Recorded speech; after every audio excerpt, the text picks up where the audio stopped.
Hello दोस्त, BLR classes में मैं आपका बहुत बहुत स्वागत करता हूं। इस वीडियो के माध्यम से साइंस के 20 एमसीक्यूज लिए गए हैं, तो बगैर लेट के हुए प्रश्नों को शुरू करते हैं। आज का पहला प्रश्न है, वह दशा जिसमें बाष्पोत्सर्जन अधिक तेजी से होती है। वह दशा जिसमें बाष्पोत्सर्जन जो इवेपोरेशन होती है बहुत तेजी से होती है, जो जल का सूखना होता है बहुत तेजी से होती है। किस प्रकार कब होती है? वायु का निम्न वेग, निम्न नमी व उच्च तापमान, उच्च नमी, जो अतिरिक्त मात्रा, भूमि में जल की अतिरिक्त मात्रा कब होगी? इसका सही जवाब क्या होगा? ऑप्शंस को देखें आप लोग। ऑप्शंस के लिए 3-4 सेकंड दिए जाते हैं। निम्न नमी व उच्च तापमान इसका सही जवाब हो जाएगा। निम्न नमी एवं उच्च तापमान इसका सही जवाब हो जाएगा। ऑप्शंस बी सही जवाब हो जाएगा। सिलिकॉन है, सिलिकॉन का जो कैरेक्टर होता है किस प्रकार होता है? ऑप्शंस को देखें आप लोग। कंडक्टर, सेमीकंडक्टर, इंसुलेटर या फिर इनमें से कोई नहीं। ऑप्शंस को बिल्कुल सही पूर्वक देखें, बिल्कुल ध्यानपूर्वक देखें। सेमीकंडक्टर इसका सही जवाब हो जाएगा। सिलिकॉन जो होता है सेमीकंडक्टर होता है। मोबाइल फोन में जो चिप यूज किया जाता है मोबाइल कंप्यूटर में, वो इस सिलिकॉन का ही बना हुआ होता है, तो सेमीकंडक्टर होता है। ऑप्शंस को देखें आप लोग। मेथिल मैग्नीशियम ब्रोमाइड पर जल की क्रिया से प्राप्त होती है। जो मैग्नीशियम ब्रोमाइड पर जल की क्रिया से प्राप्त होती है, क्या प्राप्त होती है? CH3OH CH3। ऑप्शंस को देखें आप लोग। CH4 इसका सही जवाब हो जाएगा। मीथेन भी कह सकते हैं। ऑप्शन डी इसका सही जवाब हो जाएगा। मरुदभिद पौधे उगते हैं। जो मरुदभिद पौधे होते हैं उगते हैं किस पे उगते हैं? समतल पर, नदी पर, या फिर पर्वत पर, या फिर मरुस्थल पर। ऑप्शंस को देखें आप लोग। तो मरुदभिद पौधे जो कि डिजर्टी प्लांट होते हैं हम कह सकते हैं, तो मरुस्थल इसका सही जवाब हो जाएगा। अगले प्रश्न की तरफ बढ़ते हैं। हीमोग्लोबिन क्या होता है? हीमोग्लोबिन जो होता है क्या होता है? पौधों की पत्तियों में पाया जाने वाला पदार्थ होता है। बोन मैरो में पाया जाने वाला पदार्थ, मानव रक्त में पाया जाने वाला पदार्थ, या फिर पिट्यूटरी में ग्रंथि से निकलने वाला स्राव। क्या होता है हीमोग्लोबिन? सही से देखें आप लोग, शायद सबको पता हुआ ही होगा। मानव रक्त में पाया जाने वाला जो पदार्थ होता है उसी को हम हीमोग्लोबिन कह सकते हैं, जिसके कारण जो रक्त होता है बिल्कुल लाल होता है। निम्नलिखित में से कौन सा कथन सही है? कौन सा कथन सही है? क्षार में साबुन जैसी चिकनाहट होती है। क्षार लाल लिटमस को नीला कर देती है। सभी क्षार जो होते हैं भस्म होते हैं, किंतु सभी भस्म जो होते हैं नहीं होते हैं। उपयुक्त सभी, इसका सही जवाब को बताएं अब आप लोग। तो ऑप्शन डी इसका सही जवाब हो जाएगा। ऑप्शन डी इसका सही जवाब हो जाएगा, उपयुक्त सभी। मलेरिया परजीवी है। मलेरिया जो परजीवी के जो जीवन चक्र में विभिन्न चरणों का सही क्रम क्या है? ऑप्शंस को देखें आप लोग, बिल्कुल ध्यानपूर्वक।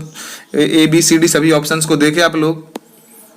3-4 सेकंड दिए जाएंगे ऑप्शंस के लिए। ऑप्शन बी इसका सही जवाब हो जाएगा। जाइगोट, उकाइनेट, उसिस्ट या फिर स्पोरोजोइट। अगले प्रश्न की तरफ बढ़ते हैं। एक लड़की झूले पर बैठने की स्थिति में झूला झूल रही है। उस लड़की खड़े हो जाने पर जो दोलनों की जो आवर्तकाल होगी उस पर क्या प्रभाव पड़ेगी? ऑप्शंस को देखें आप लोग। कम हो जाएगा, लड़की की ऊंचाई पर निर्भर करेगा, या फिर अधिक हो जाएगा, या फिर अपरिवर्तित रहेगा। ऑप्शंस को देखें आप लोग। उसका जो दोलन काल होगा उस पर क्या जो परिवर्तन होगा उस पर तो कम हो जाएगा। खड़ा होने पर जो दोलन काल होगा कम होगा। हवा का जो ब्लॉकेज होगा वो ज्यादा हो जाएगा, इससे कम उसका जो दोलन काल होगा कम हो जाएगा। ऑप्शन इसका सही जवाब हो जाएगा। लेंस की क्षमता का मात्रक होता है, शायद सबको पता होगा जो लेंस की क्षमता का मात्रक होता है क्या होता है? ऑप्टर, डायोप्टर, ल्यूमिन या फिर लक्स। ऑप्शंस को देखें आप लोग। तो डायोप्टर इसका सही जवाब हो जाएगा। डायोप्टर इसका सही जवाब हो जाएगा। अगले प्रश्न की ओर बढ़ते हैं। गैलेना का रासायनिक नाम क्या है? गैलेना का रासायनिक नाम क्या है? Lead sulphate, lead oxide, lead sulphide या फिर कैल्शियम सल्फेट। ऑप्शंस को देखें आप लोग। ऑप्शन सी बिल्कुल इसका सही जवाब हो जाएगा। लेड सल्फाइड गैलेना का रासायनिक नाम हो सकता है। अगले प्रश्न की तरफ बढ़ते हैं, जो कि 11वें नंबर का प्रश्न है। अवस्तंभ मूल पाई जाती है। जो अवस्तंभ मूल पाई जाती है चावल में, गन्ने में, मूंगफली में या फिर चने में, किसमें पाई जाती है अवस्तंभ मूल? ऑप्शंस को देखें आप लोग। तो गन्ने इसका सही जवाब हो जाएगा। गन्ना में अवस्तंभ मूल पाया जाता है। 12वें नंबर प्रश्न की ओर बढ़ते हैं। निम्नलिखित में से कौन अर्धचालक नहीं है? अर्धचालक नहीं है, यहाँ नहीं है पूछा जा रहा है। जर्मेनियम, सिलिकॉन, सेलेनियम या फिर आर्सेनिक। ऑप्शंस को देखें आप लोग। 1-2 सेकंड दिए जाते हैं ऑप्शंस के लिए। तो आर्सेनिक इसका सही जवाब हो जाएगा। बाकी जो तीनों हैं वह अर्धचालक होते हैं। 13वें नंबर प्रश्न की ओर बढ़ते हैं। द्रव चालित मशीनें किस सिद्धांत पर कार्य करती है? जो द्रव चालित मशीनें जो होती है किस सिद्धांत पर कार्य करती है? न्यूटन के सिद्धांत पर, जूल के सिद्धांत पर, पास्कल के सिद्धांत पर या फिर प्लावन के सिद्धांत पर? शायद सबको पता होगा, सामान्य सा प्रश्न है। तो पास्कल का सिद्धांत इसका सही जवाब हो जाए। पास्कल के सिद्धांत पर ही जो द्रव चालित मशीनें होती है काम करती है। अगले प्रश्न की ओर बढ़ते हैं। प्लास्टिक वस्तुतः है। प्लास्टिक क्या होता है? संतृप्त हाइड्रोकार्बन के जटिल यौगिक, असंतृप्त हाइड्रोकार्बन के उच्च बहुलक, असंतृप्त हाइड्रोकार्बन के समावयवी या फिर एक कार्बन जटिल यौगिक। ऑप्शंस को देखें आप लोग, क्या होना चाहिए, 3-4 सेकंड दिए जाएंगे। ऑप्शन बी इसका सही जवाब हो जाएगा, असंतृप्त हाइड्रोकार्बन के उच्च बहुलक होते हैं प्लास्टिक। 20 में से 15 प्रश्न आप सही जवाब ला पा रहे हैं 15 प्रश्नों के, तो आपका साइंस बहुत ही अच्छा है। और कम आ रहा है तो थोड़ा सा मेहनत करने का और आवश्यकता है। क्वेश्चन अच्छा लगे तो लाइक और सब्सक्राइब अवश्य करें, अपने दोस्तों के साथ में शेयर भी करें, क्योंकि समर्थन जरूरी है, बहुत ही मेहनत करना पड़ता है दोस्त, आपके लिए ही किया जा रहा है। किसी तत्व की परमाणु संख्या क्या होती है, किसी तत्व की जो परमाणु संख्या होती है क्या होती है, नाभिक में न्यूट्रॉन, नाभिक में इलेक्ट्रॉन, नाभिक में प्रोटॉन, या फिर इनमें से कोई नहीं। ऑप्शंस को देखें आप लोग, तो हम सबको पता होता है जो नाभिक में प्रोटॉन की जो संख्या होती है वही परमाणु संख्या होती है। ऑप्शन सी इसका सही जवाब हो जाएगा।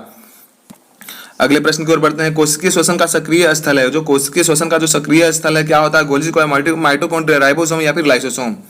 ऑप्शंस को देखें आप लोग, माइटोकॉन्ड्रिया इसका सही जवाब हो जाएगा, माइटोकॉन्ड्रिया। कोशिकीय श्वसन के जो सक्रिय स्थल होते हैं माइटोकॉन्ड्रिया ही होता है, यही कोशिकीय जो श्वसन का जो प्रोसेस होता है यहीं से होता है। अगले प्रश्न की तरफ बढ़ते हैं। एटम में न्यूट्रॉन की खोज किसने की थी, जो एटम में न्यूट्रॉन की खोज की थी किसने की थी, जे थॉमसन, चैडविक या फिर रदरफोर्ड या फिर न्यूटन। इसका सही जवाब क्या होना चाहिए, ऑप्शंस को देखें आप लोग, चैडविक इसका सही जवाब हो जाएगा। एटम न्यूट्रॉन की खोज करने वाले जो वैज्ञानिक थे चैडविक ही थे, जेम्स चैडविक हम कह सकते हैं इनका पूरा नाम। निम्न में से कौन सा स्तनपायी है, स्तनपायी निम्नलिखित में से कौन सा है, शार्क, स्क्विड, ऑक्टोपस या फिर व्हेल। प्रश्न आसान सा प्रश्न लिए गए तो ऑप्शन डी इसका सही जवाब हो जाएगा, यह एक स्तनपायी जीव है। अगले प्रश्न की ओर बढ़ते हैं। रबर निम्न में से क्या होता है, रबर निम्न में से क्या होता है, आइसोप्रीन, एथिलीन, ब्यूटाइड या फिर स्टाइरीन। ऑप्शंस को देखें आप लोग, ऑप्शन सी इसका सही जवाब हो जाएगा, ब्यूटाडाइन जो होता है रबर होता है। ऐसे हम जो आइसोप्रीन जो होता है रबर का एक बहुलक होता है, पर इसका सी ही सही जवाब हो जाएगा। अगले प्रश्न की ओर बढ़ते हैं, जो कि आज का अंतिम नंबर का प्रश्न है। विशिष्ट चालकता की इकाई है, विशिष्ट जो चालकता की इकाई होती है क्या होती है। ऑप्शंस को देखें आप लोग, ए, बी, सी या डी, कौन सा होना चाहिए, तो डी इसका सही जवाब हो जाएगा। आज के लिए सिर्फ इतना ही क्वेश्चन था, फिर मिलेंगे नेक्स्ट वीडियो में। धन्यवाद, जय हिंद।